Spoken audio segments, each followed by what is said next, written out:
LAC पर चीन लगातार अपनी हैकड़ी दिखा रहा है। कभी अरुणाचल सीमा पर वो गांव बसा देता है, तो कभी हथियारों से लैस जवानों की तैनाती कर देता है, या फिर कभी सीमा लांघने की कोशिश भी करता है। चीन की इन हरकतों का करारा जवाब देने के लिए भारत ने कुछ ऐसे कदम उठाए हैं कि ड्रैगन की धड़कनें तेज हो जाएंगी। भारत की ऐसी तैयारी देख चीन के पसीने छूट जाएंगे। भारत ने हाल ही में चीन सीमा पर अमेरिका में बने हथियार तैनात कर दिए हैं। अमेरिकी हथियारों को तैनात करने से भारत की सैन्य ताकत में भी इजाफा हुआ है। भारत की ओर से अपनी क्षमताओं को बढ़ाने के लिए ये एक नए आक्रामक बल का हिस्सा है, क्योंकि हिमालय में विवादित क्षेत्र को लेकर दोनों देशों के बीच गतिरोध है। भूटान और तिब्बत से सटे त्वांग पठार के एक हिस्से पर चीन अपना दावा करता है, लेकिन इस पर कंट्रोल भारत का है। यह ऐतिहासिक, राजनीतिक और सैन्य महत्व रखता है। 1959 में दलाई लामा एक चीनी सैन्य अभियान से बचने के लिए पास के पहाड़ी दर्रे के पार भारत भाग गए। इसके 3 साल बाद 1962 में दोनों देशों के बीच युद्ध हुआ।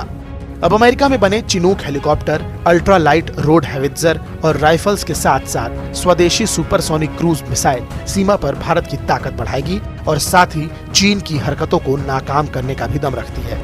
पिछले कुछ सालों में अमेरिका से भारत ने कई हथियार हासिल किए हैं। चीन की चालबाजी के बारे में बढ़ती चिंताओं के कारण अमेरिका और भारत के बीच रक्षा संबंध काफी मजबूत हुए हैं। अमेरिका से भारत की बढ़ती दोस्ती भी चीन को रास नहीं आई। वहीं भारत अब जरूरत पड़ने पर चीन को माकूल जवाब देने के लिए तैयार है। अरुणाचल का क्षेत्र भारत के लिए महत्वपूर्ण है, क्योंकि इसकी सीमा म्यांमार तक फैली है।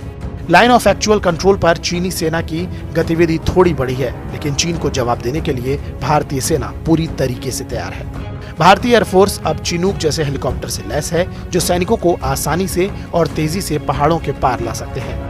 कई इजराइल विमान भी हैं, जो हर वक्त दुश्मनों की रियल टाइम तस्वीरें भेजते हैं। चीन की तरफ से लगातार सीमा विवाद को हवा देने वाली हरकतें की जा रही हैं। भारत शुरुआत से ही विवाद का शांतिपूर्ण हल निकालने का पक्षधर रहा है, लेकिन जरूरत पड़ने पर चीन को घुटने टेकने पर मजबूर भी किया है। बहरहाल, इस खबर पर आपकी क्या प्रतिक्रिया है, हमें कमेंट सेक्शन में जरूर बताएं।